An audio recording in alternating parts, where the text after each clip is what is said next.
kuba yashaka kubirukana mu duce bamaze kwigarurira. Uyu muyobozi yaje mu ruhe rwego, yaje aje guhindura iki? Ni amakuru atugezeho aka kanya, ariko mbere y'uko wenda nkubwira byinshi kuri uyu muyobozi n'icyatumye ashyirwaho, nakubwira yuko ingabo za leta ya FARDC muri iyi minsi ziri gukora iyo bwabaga kugira ngo zibe zanesha M23. Imirwano rero hagati aho ngaho irakomeje, iri kubera muri Bikenke ndetse na Nkokwe, ni muri teritwari n'ubundi ya Rucuru.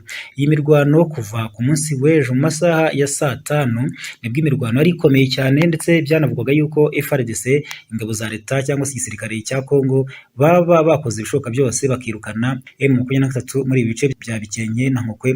Nubwo amakuru atugezeho aka kanya twari twababwiye yuko bataragira icyo babivugaho mu mutwe wa M23, ariko baratangaza yuko ibingibi byose atari byo, ahubwo ari ibinyoma, ndetse banavuze yuko kuva mu masaha ya saa 4 n'igice z'iri joro ryakeye haribwo baba nabo bakoze ibishoboka byose babasha kurasa ibisasu biremereye cyane, ibisasu byo mu bwoko bwa rutura, babasha kwirukana ingabo za leta FARDC. Bakoresheje intwaro zitari zimenyerewe mu gukoreshwa mu gisirikare cya M23, ndetse ngo hanavuguruwe imyitozo. Jenerali Makenga usanzwe uyobora izi ngabo mu buryo bwose, ndetse akaba ari nawe ubwe nyir'izina usanzwe yikorera cyangwa se toza abasirikare be. Muri iyi minsi amaze iminsi atoza abasore batoya kugira ngo habeho impinduka n'ubundi muri iki gisirikare cya M23.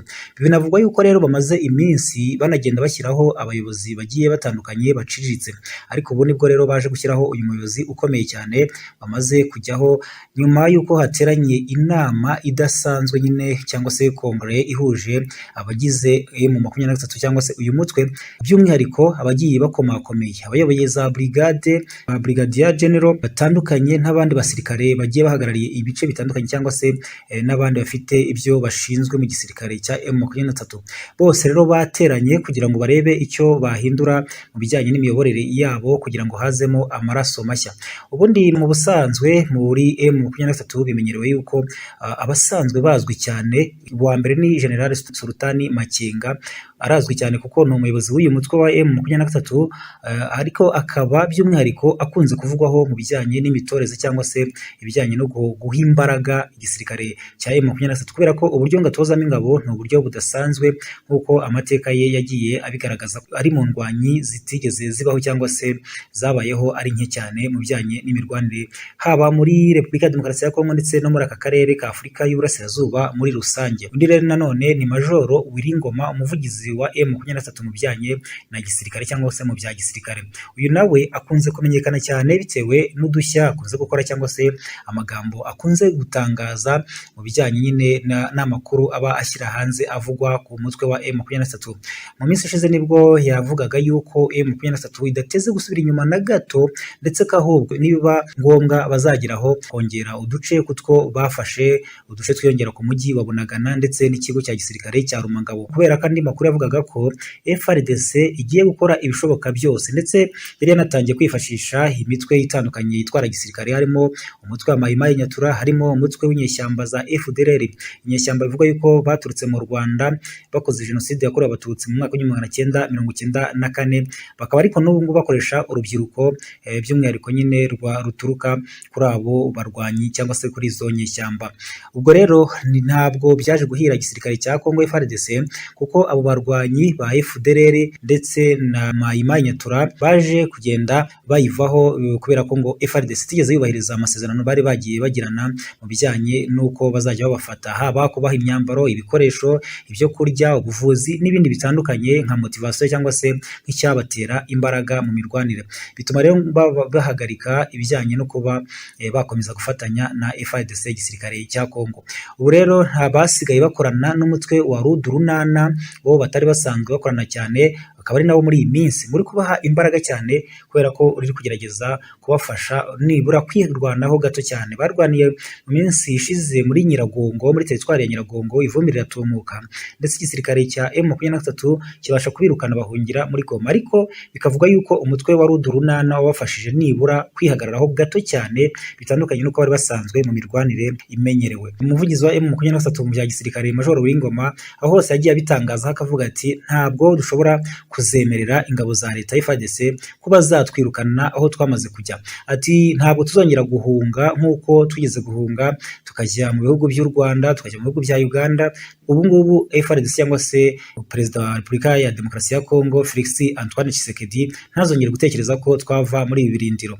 Ibi byose rero nibyo Major Ruringoma agiye atangaza, ahandi no dushya agiye akora turimo kuba yarifotoje n'abana bato duce barwaniramo, ndetse ayo mashusho akagenda acicikana, abandi bakanabishima bati uyu mutwe ushobora kuba koko utekereza ibintu byiza. Ubwo rero umuvugizi mu bya gisirikare Major Ruringoma yagiye agaragara mu bintu byinshi cyane, nawe bituma amenyekana nk'uko na General Makenga Sultani usanzwe uyobora M23 nawe yagiye amenyekana. N'abo bayobozi twavuga bagiye bamenyekana mu mutwe wa M23. Rero uyu munsi nibwo bavuze bati tugomba gukora impinduka zidasanzwe kugira ngo twongeremo amaraso mashya cyangwa se turebe ko twabasha kwirwanaho duhuje umugambi, kubera ko bavuga bati tubaye dufite abayobozi benshi hakaba control ikomeye cyane cyangwa se hakaba gukurikirana ahantu henshi, byatuma dufasha guhangana n'igisirikare cya Kongo FARDC, kubera ko bavuga bati igisirikare cya Kongo ubu ngubu gifite imbaraga bitewe n'uko kiri kugenda cyifashisha nk'uwo mutwe wa Rudurunana. Nanone giherutse guhabwa n'igihugu cy'Uburusiya intwaro zikomeye zirimo indege za kajugujugu zifashishwa mu kurwana mu ntambara, harimo n'intwaro bakoresha mu bijyanye n'imirwanire. Muri iyi minsi Afurika y'Uburasirazuba iri kugenda yohereza ingabo muri kiriya gihugu kugarura umutekano ndetse no kurwanya imitwe yitwara gisirikare irwanira muri kariya karere, kandi nanone hakaba harimo n'uyu mutwe wa M23. Niyo mpamvu rero bateranye bakora inama y'itaraganya itunguranye, bashyiraho umuyobozi mushya n'umuvugizi mu bya politike, hakaba azagenda afatanya na bagenzi be barimo Major Ruringoma ndetse n'abandi batandukanye mu bijyanye n'ubuvugizi. Akaba yitwa Canisius Munyarugero. Canisius Munyarugero hasanzwe afite ibigwi mu bijyanye n'ibya gisirikare, harazwi, yagiye amenyekana mu duce dutandukanye yagiye akoreramo by'umwihariko muri M23. Niwe rero wamaze gushyirwaho, bavuga yuko muri izi mpinduka cyangwa se muri aya mavugurura baba bizeye neza ko hagiye kugira igikorwa kugira ngo imbaraga FARDC cyangwa se leta ya Kongo iri gukoresha zibe zacika intege, kubera ko nibashyira hamwe nk'abayobozi batandukanye bizabafasha. Uyu rero hazajya akora mu buvugizi bwa politike, mu gihe Major Ruringoma we azakomeza gukora mu buvugizi bwa gisirikare kugira ngo bagabane inshingano. Bavugaga yuko rero ngo byari bigoye cyane kugenda bafatanya inshingano, cyangwa se bimwe na bimwe byakorwaga n'umuyobozi wabo General Sultani Makenga, bigatuma atita cyane by'umwihariko ku bijyanye n'urugamba cyangwa se mu gutoza abasore be. Bavuze ko rero uyu nguyu Canisius Munyarugero bizaba byiza cyane kubera ko asanzwe afite akarimi karyoshye cyangwa se afite uburyo ki azi kuvugisha itangazamakuru n'ubijyanye n'ubuvugizi muri rusange.